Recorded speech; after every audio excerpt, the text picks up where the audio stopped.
The Lord can make saints anywhere, even amid the brutality and license of Renaissance life.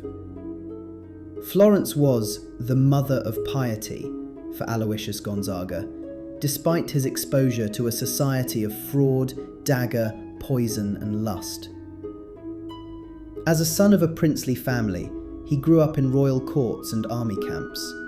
His father wanted Aloysius to be a military hero.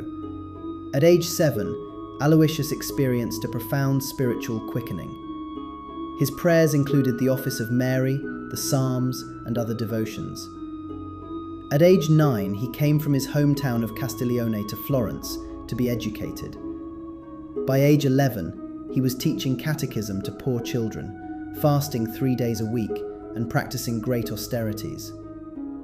When he was 13 years old, he travelled with his parents and the Empress of Austria to Spain and acted as a page in the court of Philip II. The more Aloysius saw of court life, the more disillusioned he became, seeking relief in learning about the lives of saints. A book about the experience of Jesuit missionaries in India suggested to him the idea of entering the Society of Jesus, and in Spain, his decision became final. Now began a 4-year contest with his father. Eminent churchmen and lay people were pressed into service to persuade Aloysius to remain in his normal vocation.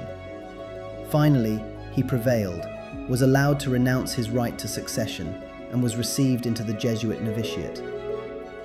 Like other seminarians, Aloysius was faced with a new kind of penance, that of accepting different ideas about the exact nature of penance.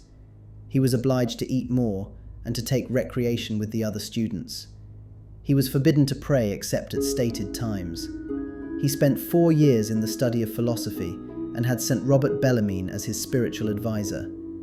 In 1591, a plague struck Rome. The Jesuits opened a hospital of their own. The Superior General himself and many other Jesuits rendered personal service. Because he nursed patients, washing them and making their beds, Aloysius caught the disease. A fever persisted after his recovery, and he was so weak he could scarcely rise from bed. Yet he maintained his great discipline of prayer, knowing that he would die 3 months later within the octave of Corpus Christi, at the age of 23. St. Aloysius Gonzaga is the patron saint of teenagers.